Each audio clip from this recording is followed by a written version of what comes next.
وأشهد أن محمدا رسول الله. اللهم صل وسلم على سيدنا محمد وعلى آله وأزواجه وذريته وأصحابه ومن تبعهم بإحسان إلى يوم الدين. سبحانك لا علم لنا إلا ما علمتنا إنك أنت العليم الحكيم. رب اشرح لي صدري ويسر لي أمري واحلل عقدة من لساني يفقه قولي. ربي زدنا علما وارزقنا فهما. لا حول ولا قوة إلا بالله العلي العظيم. أما بعد. Terima kasih kepada kakanda saya Dr. Hasman yang dimuliakan Fadil Ustaz Salahuddin. Pak syukur ibu-ibu, muslimin muslimat, para hadirin, mudah-mudahan kita sentiasa dalam keadaan dikurniakan rahmat dan barakah daripada Allah Subhanahu wa taala. Alhamdulillah, puja dan puji hanya layak bagi Allah. Selawat dan salam ke atas junjungan Nabi sallallahu alaihi wasallam. Syukur pada pagi ini kita berkesempatan untuk bertemu.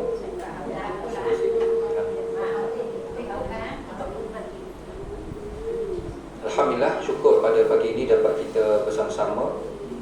Dan seperti biasa, bila saya berada di sini dengan tuan-tuan dan puan, kita akan baca kitab Almarhum Tuan Guru Syekh Fahmi Zamzam, 40 hadis peristiwa akhir zaman. Tajuk kitab 40 hadis peristiwa akhir zaman. Baik.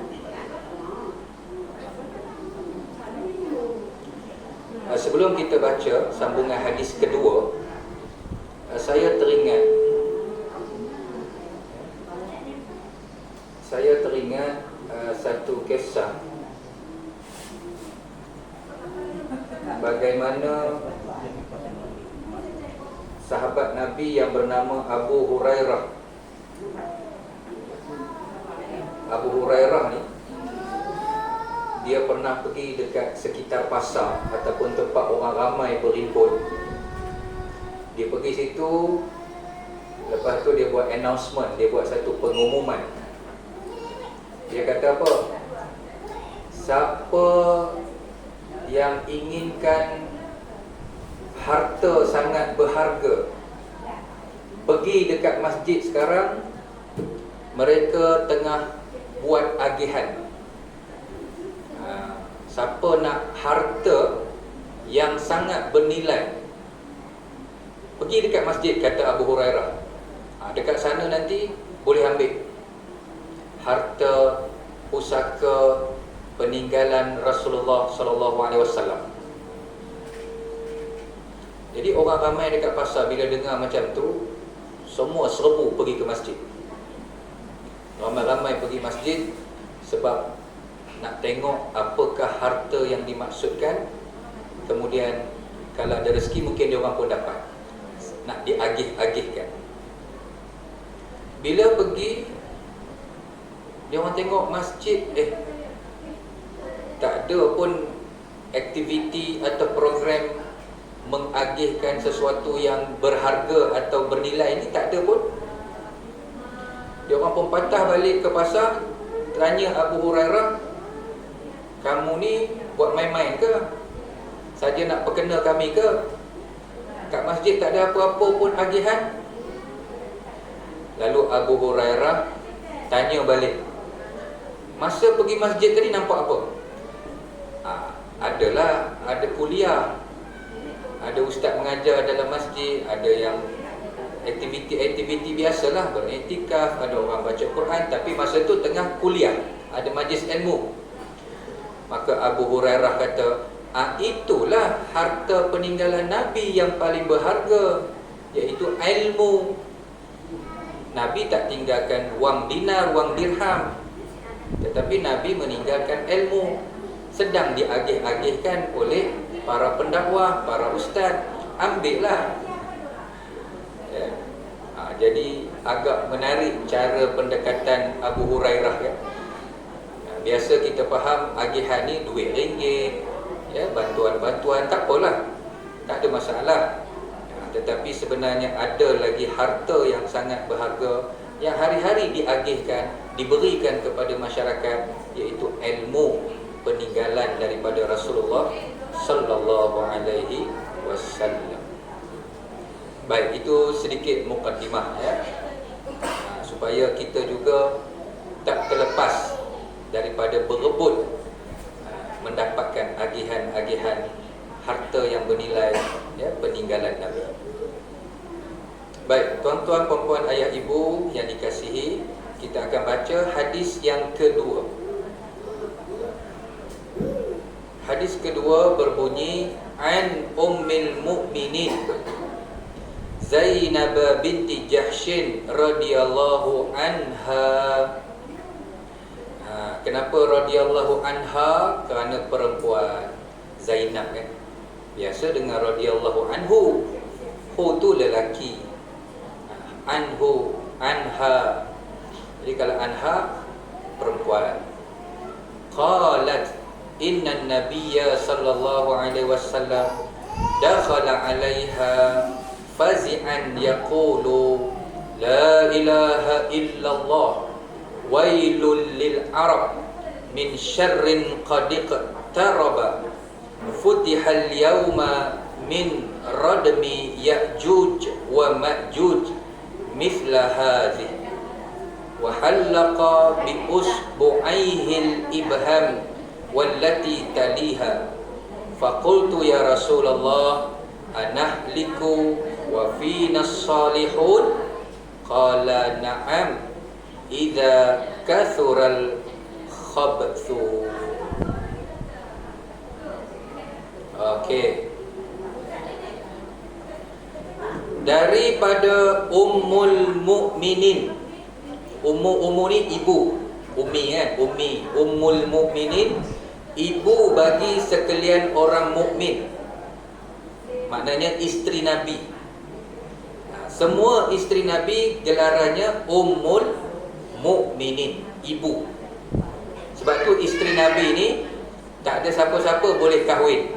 Tak ada siapa boleh kahwin dengan isteri Nabi kerana statusnya seperti ibu. Dia punya kemuliaan tu. Okey, salah seorang isteri Nabi, khususnya dalam hadis yang kita baca ini, namanya Zainab binti Jahshin. Zainab. Jadi maknanya isteri Nabi yang bernama Zainab ada dua orang. Ada dua orang isteri Nabi namanya Zainab. Cuma nama ayah lah beza, kan. Yang sini Zainab binti Jahshin.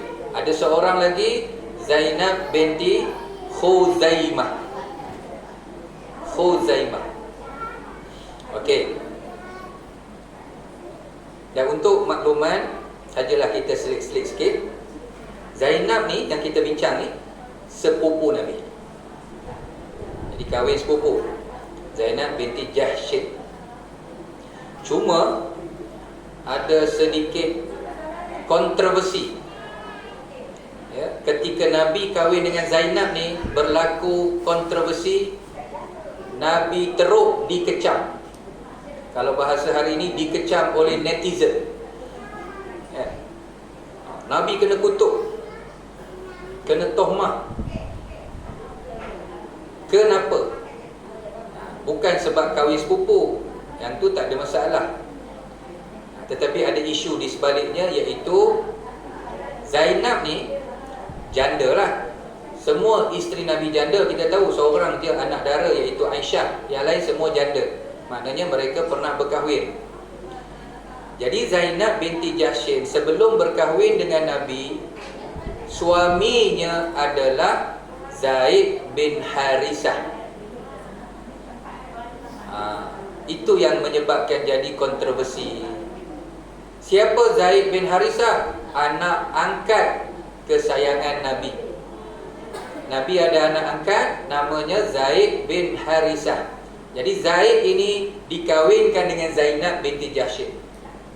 Jodoh tak panjang, berpisah. Bila berpisah, bercerai, Nabi pula kahwini Zainab tadi. Berbunyilah suara-suara orang kampung kata, tengok tu Muhammad tak senonoh sungguh, teruk sungguh perangai dia. Dia pergi kahwin dengan janda anak angkat dia sendiri. Jadi isu. Sebab orang Arab masa tu, tuan-tuan perempuan, orang Arab ni budaya dia ataupun dah jadi pegangan hukum mereka, anak angkat sama macam anak kandung dia orang buat. Hukum tu.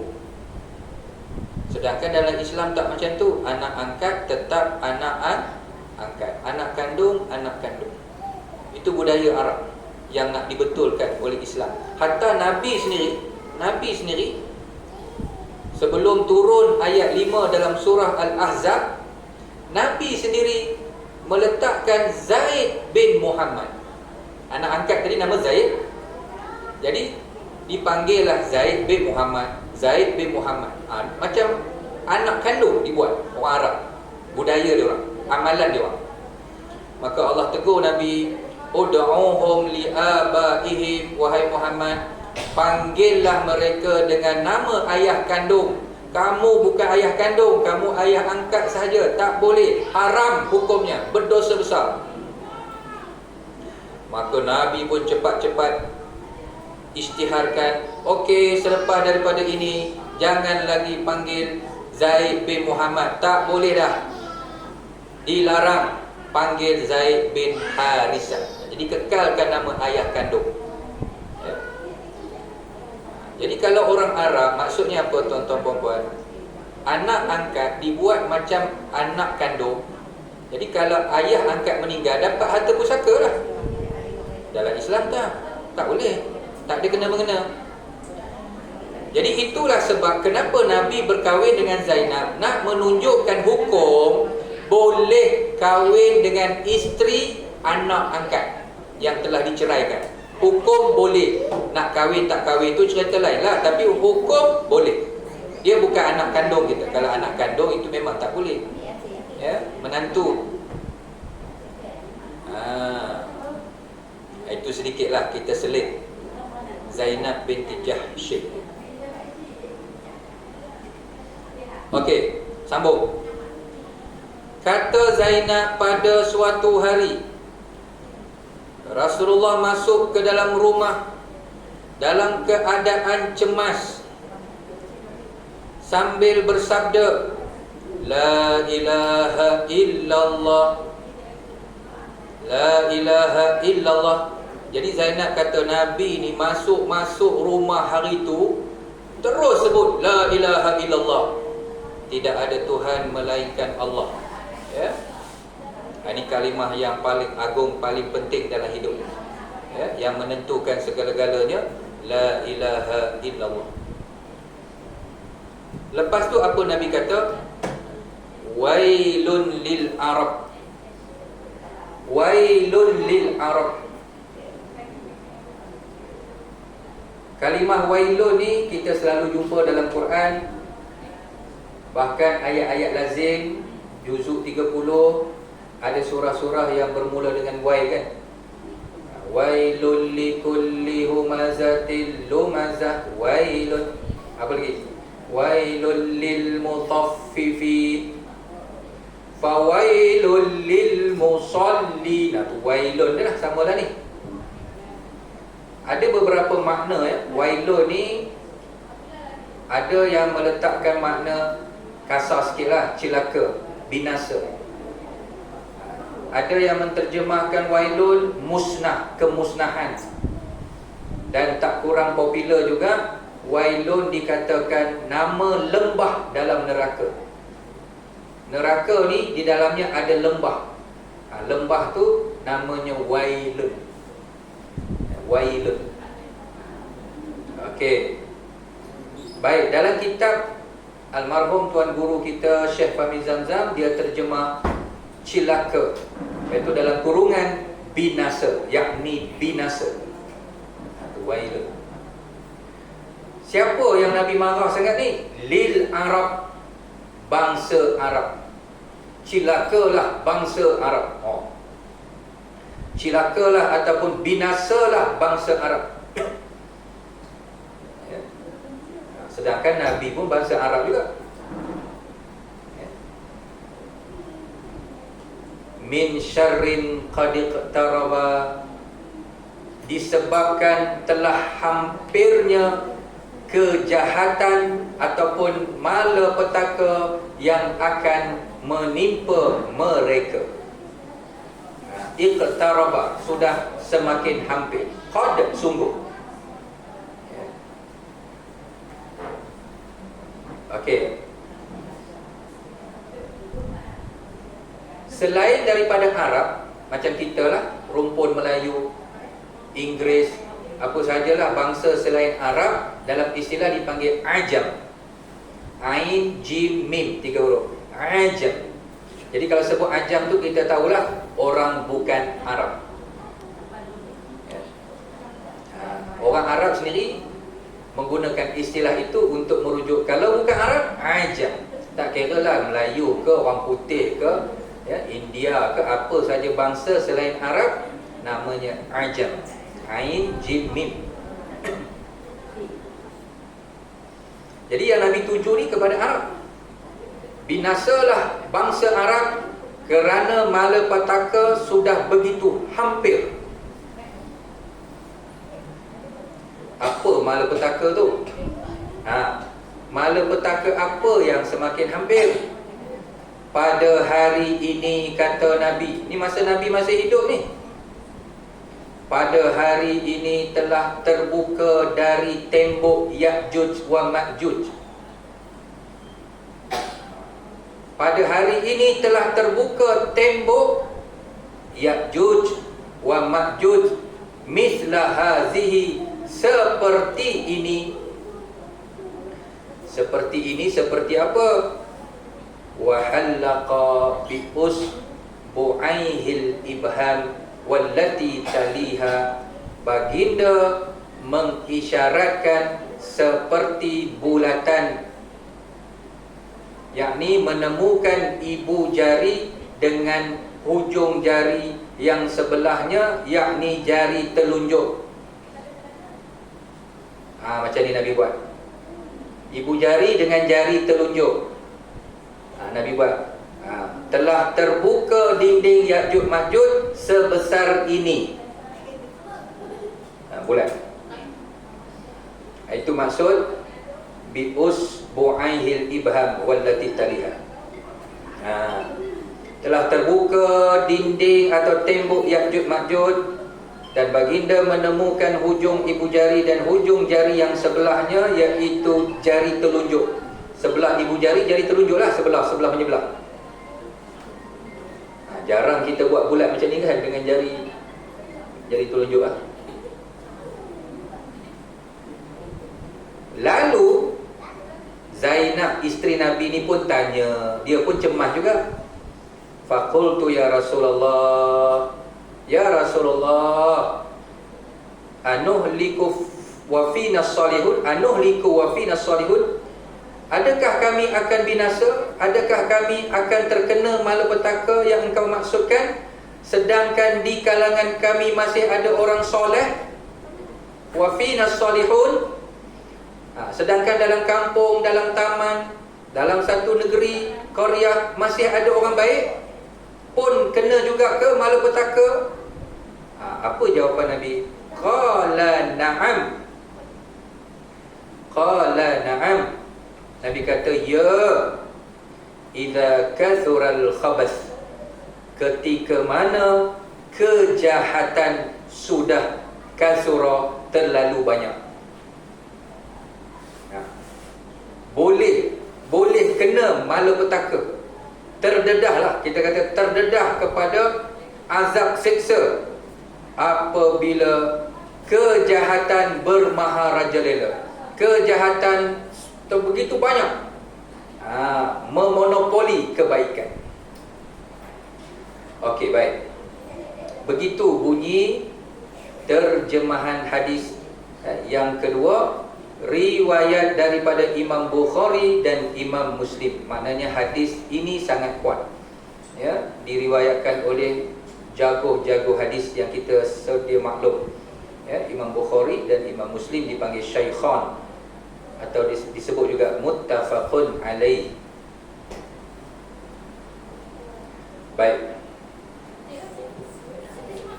Huraian. Sekarang kita baca pula huraian. Tadi terjemahan, ya, terjemahan. Hadis ini menerangkan kepada kita apabila di suatu tempat atau daerah sudah terlalu banyak kejahatan, kemungkaran dan kefasikan, maka kebinasaan akan menimpa semua orang yang berada di tempat itu. Yang mana kebinasaan itu bukan hanya menimpa orang jahat sahaja, tetapi juga menimpa orang soleh. Itu dia. Apabila di satu tempat kejahatan sudah terlalu banyak, bila Allah turunkan bala, kita kata bala, bencana, musibah, tsunami, ribut, gempa bumi, macam-macam lah, dia tak pilih orang jahat saja, orang baik pun kena. Na'udzubillah min zalik. Hadis ni ataupun keterangan ini sesuai dengan firman Allah. Boleh kita rujuk surah Al-Anfal ayat 25. Al-Anfal ayat 25, Allah peringatkan, wattaqu fitnatan la tusibanna alladhina zalamu minkum khassah. Takutlah kamu satu bala metaka, musibah yang akan menimpa bukan hanya kepada orang zalim saja.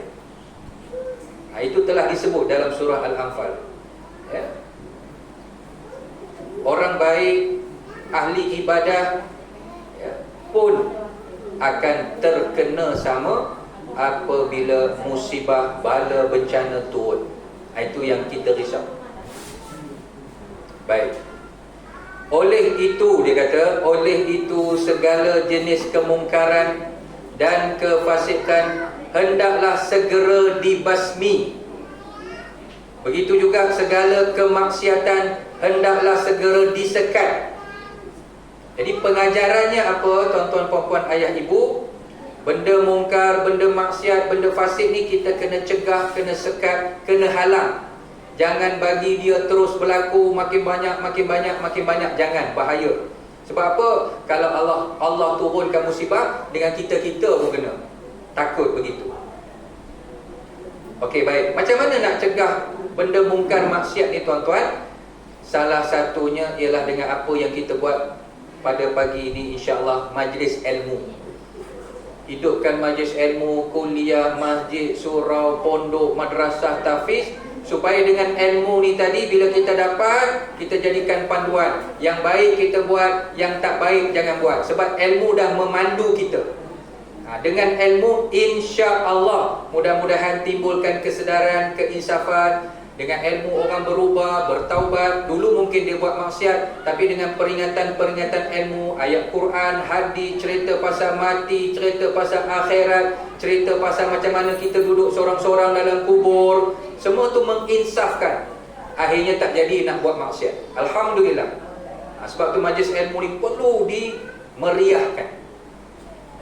Boleh panggil lagi tuan-tuan, puan-puan, ayah, ibu, kuliah mingguan di kampung Beban ni, ajak kawan-kawan, ajak jiran, ya, pujuk, ya, supaya dengan ilmu ni tadi, insya-Allah memandu kita sehingga kita tak nak dah buat benda maksiat. Itu salah satu cara, bukan satu-satunya cara. Cara yang lain apa? Buat undang-undang, kuat kuasa. Siapa minum arak kena sebat, siapa main judi kena denda misalnya. Yang itu bukan kita buat, pihak pemerintah, pihak pemimpin yang ada kuasa. kena buat undang-undang mencegah maksiat, benda-benda mungkar. Itu tanggungjawab pemimpin. Ya. Okey. Sebab tu disebut segala jenis kemungkaran dan kefasikan hendaklah segera dibasmi. Begitu juga kemaksiatan hendaklah disekat, supaya tidak terjadi malapetaka yang bukan hanya menimpa orang yang melakukan kemungkaran, tetapi menimpa seluruh penduduk kampung. Itu yang takut. Kalau bala tu pilih-pilih, senanglah kan. Dia cari rumah orang jahat je, pung kena. Rumah orang baik tak kena. Dia tak pilih. Orang kata tak pilih bulu. Sekali datang habis, dia rembat semua, dia langgar semua. Ya. Baik. Ada satu hadis, tuan-tuan puan-puan, ayah ibu yang dimuliakan, Nabi buat satu gambaran, perumpamaan. Nabi kata kita ni dalam satu kampung, umpama berada dalam satu kapal. Bayangkan kapal. Kapal ni ada dua bahagian, satu di atas, satu di bawah. Ada tangga lah. Ada dua deck, atas, bawah. Kita masing-masing dalam kapal. Orang yang di bawah, yang duduk bahagian bawah, bila nak ambil air, dia kena naik atas. Naik atas, cedok air laut, turun. Nak ambil air, naik atas, turun. Orang yang ke atas dah senang lah, tak payah naik lah daripada ke atas. Jadi yang bawah ni naik turun, naik turun, naik turun kalau nak ambil air. Akhirnya dia orang mesyuarat, kita ni naik turun susah lah. Apa kata kita tebuk je lantai kapal ni. Alah, buat bulat kecil je. Muat baldi ke, gayung ke, cedok ke, ambil air. Jadi tak payah naik atas turun, naik turun. Tebuk, dia kata tebuk. Maka Nabi sebut dalam hadis tu, apa reaksi orang yang duduk di atas bila mereka tahu kawan-kawan di bawah nak tebuk kapal tu? Kalau orang atas cakap, biarlah, yang tebuk dia orang bukan kita. Lagi senang, dia orang tak ganggu kita naik turun, naik turun, naik turun, naik turun. Kita privacy. Kalau itulah jawapannya, kata Nabi, habis satu kapal nanti akan tenggelam. Maka hendaklah orang atas mencegah, pergi larang, jangan tebuk. Ya? Kalau tenggelam bukan yang bawah je tenggelam, yang atas pun tenggelam sama. Lainlah bawah je tenggelam, atas terapung-rapung ke atas kan. Nabi buat satu analogi, perumpamaan yang sangat bagus, senang faham. Begitulah kita dalam masyarakat. Bila ada orang buat maksiat, itu bermaksud mereka sedang menebuk kapal kampung kita ni. Sedangkan kampung kita ni mesti dijaga sama-sama. Jangan bagi karam, jangan bagi tenggelam. Sebab kalau dia orang saja tenggelam tak apa, kita kata lantaklah kamu. Masalahnya bukan boleh dilantak-lantak, kita pun kena. Sebab tu Nabi kata orang yang duduk di atas mesti turun mencegah, menghalang. Ya, buatlah apa saja, jangan bagi dia orang tebuk. Itu idea mengarut. Ya. Itu analogi dipanggil, ya. Baik. Jadi kapal kita ni, kapal kampung kita ni, jagalah baik-baik. Supaya kapal ni menuju destinasi. Kapal kan berlayar. Apa destinasi kita? Redha Allah. Kita nak menuju akhirat. Biarlah sama-sama sampai. Jangan karam. Jangan karam dengan maksiat, dengan dunia yang menipu daya.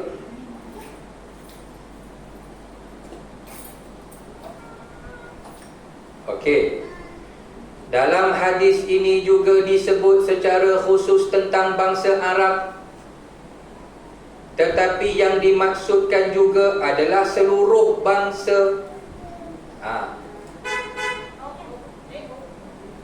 Bakul tak?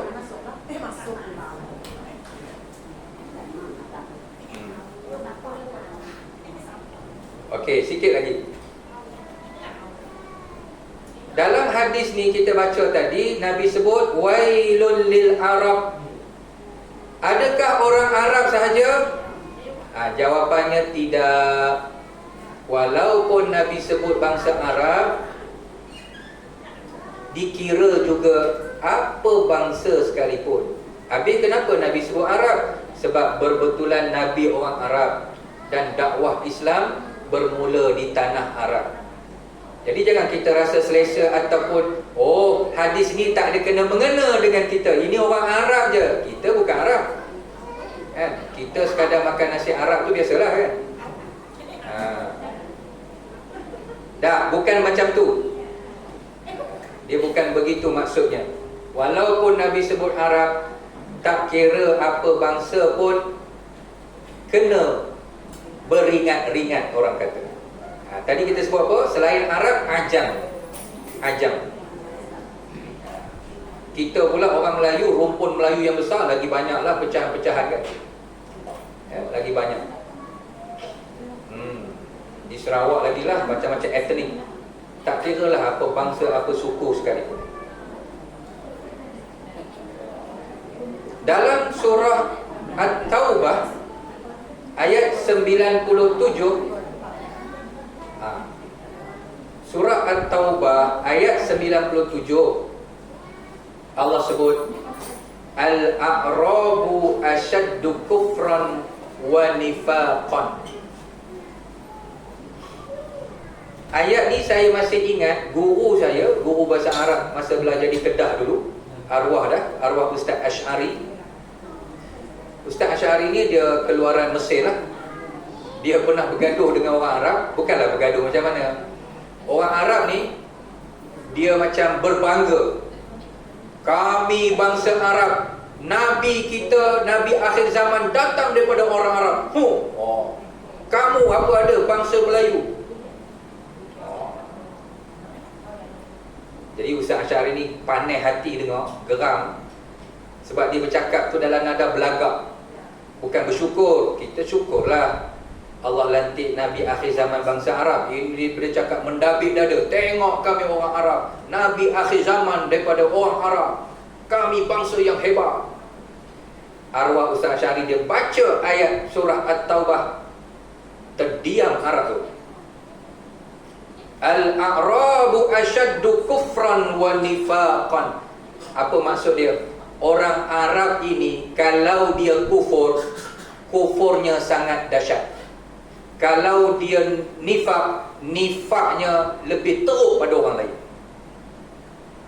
At-Taubah ayat 97 boleh tengok.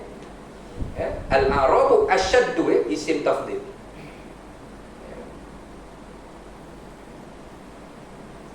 Baik. Jadi arwah Ustaz Asy'ari cakap, sebab itulah Nabi akhir zaman turun kat bangsa korang. Sebab bangsa korang teruk. Dia geram tu. Sebenarnya ada pro and con. Mana-mana bangsa pun sama je. Ada lebih, ada kurang, ada elok, ada yang tak elok. Apa bangsa pun begitu. Akan jadi elok bila kita ikut Islam, insya-Allah. Ikut panduan Al-Quran, hadis, ikut bimbingan yang disampaikan oleh baginda Nabi sallallahu alaihi wasallam, insya-Allah.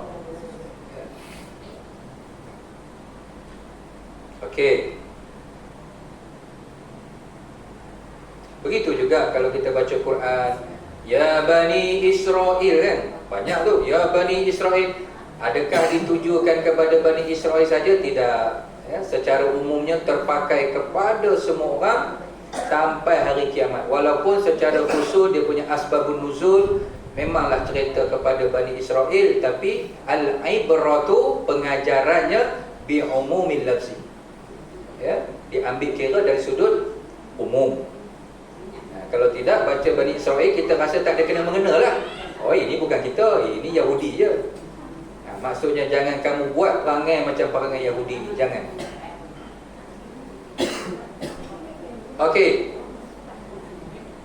Kemudian ada dua perenggan lagi, Ya'juj dan Ma'juj. Dalam hadis ini disebut Ya'juj wa Ma'juj, yang mana tembok dinding mereka sudah pun tadi apa? Nabi isyaratkan lubang, sudah berlubang.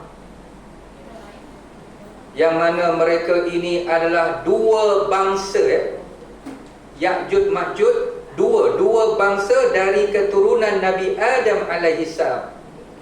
Jadi Ya'juj Ma'juj yang biasa kita dengar ni tuan-tuan, poinnya apa? Mereka manusia. Bukan alien datang daripada planet Marikh, bukan makhluk daripada alam gaib, ya, bukan raksasa, bukan. Mereka manusia, anak cucu cicit Nabi Adam. Tu Ya'juj Ma'juj. Ya'juj satu, Ma'juj satu. Sebab tu dia kata dua bangsa. Nak dekat-dekat kan? Ya'juj Ma'juj, hujung sama, Juj. Kalau kita Melayu yang nak dekat-dekat sama, Jawa Rawa. Dulu ada penyanyi Akil Hail kan, dia tu Rawa. Di Gopeng banyak Rawa kalau di Perak, ya? Hujung. Okey. Jadi mereka ini anak cucu Nabi Adam yang banyak membuat kerosakan di permukaan bumi ini. Minda Ya'juj Ma'juj ni minda buat rosak je, buat kerosakan je. Dia tak reti nak buat baik. Ada manusia macam tu, na'udzubillah min zalik. Minda dia buat kerosakan, buat kemungkaran, dia terarah ke situ, negatif sahaja. Yang ni bahaya. Bergaduh, berbunuh-bunuh, ya, zalim. Lalu batas daerah dan kediaman mereka ditutup oleh Zulkarnain. Ini cerita yang masyhur, boleh kita temui dalam surah Al-Kahfi, ya. Kalau kita baca tafsir, ya, ulasan surah Kahfi jumpa. Surah Kahfi ni ada 4 cerita penting kan. Ashabul Kahfi, Zulkarnain, Nabi Musa dengan Nabi Khidir. Lepas tu ada satu cerita pemilik kebun yang sombong.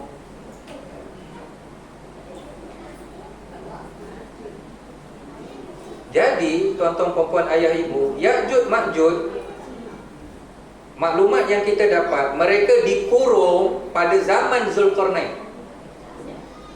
Ada pendapat mengatakan, wallahu alam, pendapat-pendapat yang kita temui, dikatakan Zulkarnain ni hidup zaman sekitar zaman Nabi Ibrahim. Lama dah. Kalau kita pegang pendapat tu lah, daripada zaman Nabi Ibrahim sampai kita hari ni, Ya'juj Ma'juj masih ada ke? Masih ada. Panjangnya umur? Ya. Mereka adalah manusia yang dipanjangkan umur. Sama macam Dajjal, dipanjangkan umur. Berapa ribu tahun dah umur dia. Daripada Nabi Ibrahim nak sampai ke Nabi Muhammad pun dekat-dekat lebih kurang 3,000 tahun. Kita dah 1,400 tahun lebih. Jadi telah dikurung. Di situlah tuan-tuan, orang jahat ni yang bila terlampau jahat tak makan saman ni, memang kena dikurung, kena dipenjara. Kalau duduk kat luar rosak habis, ya? Itu yang dibuat oleh Zulkarnain. Dan bagaimana Zulkarnain ni seorang pemimpin yang beriman, pemimpin, raja, empire-nya luas. Sebab tu namanya Zulkarnain, 2 tanduk kan. Zulkarnain yang memiliki 2 tanduk. Setengah ulama tafsir, 2 tanduk tu bermaksud dia menguasai timur dan barat. Tetapi kalau kita baca surah Kahfi, bila Zulkarnain berjaya membina tembok Ya'juj Ma'juj, orang kampung ataupun rakyat ketika itu memuji-muji.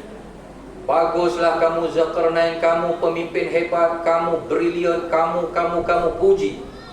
Apa jawapan Zulkarnain dalam mendidik rakyatnya? Dia kata apa? Haza rahmatun mir Rabbi. Ini semua rahmat Allah. Tak payahlah puji aku lebih-lebih. Allah yang bagi, Allah yang ilhamkan, Allah yang memudahkan urusan kita, bukan aku. Jadi Zulkarnain ini dahsyat. Dia ada sifat murabbi. Murabbi ni tuan-tuan, seseorang yang selalu mengingatkan manusia kepada Allah. Itu murabbi. Dia ingatkan kita tentang mati, tentang akhirat. Itu murabbi. Dia bagi kita kenal Allah, bukan kenal batang tubuh dia. Bukan supaya orang taksub dekat dia, tak ada kena-mengena. Allah Rasul, Allah Rasul, itu murabbi. Jadi Zulkarnain ni ada ciri-ciri murabbi. Bila orang puji dia lebih-lebih, dia kata ini Allah punya, dah selesai. Tapi orang kampung itulah cabaran nak mendidik orang kampung. Lepas tu dia pergi puji tembok pula. Tadi dia puji Zulkarnain sendiri. Oh, tembok ni hebat, tembok ni takkan pecah, tembok ni tak ada yang seumpamanya dalam sejarah. Zulkarnain kena didik pula rakyat. Fa iza jaa wa'du rabbi ja'alahu dakka. Boleh tengok surah Kahfi ayat 98 muka surat akhir tu kan, ke atas tu. Tembok ini, kata Zulkarnain, sampai masa nanti pecah juga. Ini nisbah makhluk. Yang hebat Allah, yang segala-galanya Allah. Janganlah terlampau teruja dengan makhluk. Tengok didikan seorang pemimpin kepada rakyatnya supaya faham hakikat. Masya Allah. Sampai masa mereka akan keluar. Seperti yang disebut pula dalam surah Al-Anbiya ayat 96, wa hum min kulli hadabi yansilun. Ya'juj Ma'juj ini akan keluar daripada gunung-gunung atau tempat-tempat yang tinggi. Dengan jumlah yang begitu banyak, kalau kita baca hadis-hadis akhir zaman ataupun tanda-tanda besar kiamat, kita akan lihat kronologi. Dia punya perjalanan nak bertemu kiamat tu. Apa yang muncul nanti? Imam Mahdi, Dajjal, turun Nabi Isa, bunuh Dajjal. Selepas Dajjal dibunuh, maka bersedialah akan keluar makhluk Allah yang ganas, yang tak ada peri kemanusiaan, tak berhati perut, iaitu Ya'juj wa Ma'juj. Itu semua tanda-tanda besar kiamat. Tetapi dia punya hing dia yang jelas, selepas Dajjal mati dibunuh, baru keluar Ya'juj Ma'juj. Dan Ya'juj Ma'juj ni tuan-tuan puan-puan tak boleh lawan. Tak terlawan pun, terlampau ramai. Bayangkan kalau ada satu busut semut. Sini panggil busut juga kan? Busut semut yang besar, busut tu pecah macam mana? Semut rayak-rayak, seolah-olah gitulah. Terlampau banyak nisbah mereka. Jadi tak boleh lawan. Kalau Dajjal boleh bunuh, Nabi Isa bunuh Dajjal. Tapi Ya'juj Ma'juj ni Allah arahkan Nabi Isa lari ke satu bukit hanya menggunakan senjata doa je. Itu Nabi Isa berdoa nanti, ya Allah, tak boleh buat apa dah dengan Ya'juj Ma'juj ni, tolong kami. Terlampau-lampau ramai. Sehingga bila mayat mereka bergelimpangan, dikatakan kita nak pijak tu tak ada tempat nak pijak, dia orang saja. Punya ramai. Itulah tanda-tanda besar kiamat. Salah satu. Jadi pada zaman Nabi, dinding itu telah pun berlubang, menunggu masa untuk pecah, dan mereka pun keluar. Baik. Ini ada satu tajuk khas yang almarhum Tuan Guru Syekh Fahmi Zamzam karang satu kitab nipih macam ni juga, Iqtarabatis Sa'ah, kiamat telah hampir. Di situ ada perbahasan panjang lebar. Siapa Ya'juj Ma'juj? Siap dia punya susu galuh daripada keturunan Nabi Nuh belah mana? Sam ke, Ham ke, Yafith ke? Tu. Saya catat di sini secara ringkas sebagai akhirnya. Ya'juj Ma'juj ni bangsa yang kuat, tubuh yang gagah. Tiada manusia mampu memerangi mereka. Muka mereka lebar, kecil matanya. Ni dia punya tanda-tanda ciri-ciri. Mata kecil. Ke nak kata sepet ke apa ke, wallahu alam. Bilangan mereka sangat ramai, ganas, brutal. Kalau dulu-dulu sebut macam barbarian. Tak bertamadun. Dan Imam Al-Alusi menyebut mereka adalah golongan yang dipanjangkan umur yang kita sebut tadi. Umur mereka panjang. Dah beribu-ribu tahun. Lepas tu mereka beranak pinak, makin ramai. Ya'juj wa Ma'juj. Baik, alhamdulillah, selesailah sudah tuan-tuan puan-puan, ayah ibu yang dimuliakan, bacaan hadis yang kedua dalam kitab ini. Panjang umur, ada rezeki, kita akan sambung hadis ketiga. Tajuknya seluruh dunia mengerumuni dunia Islam.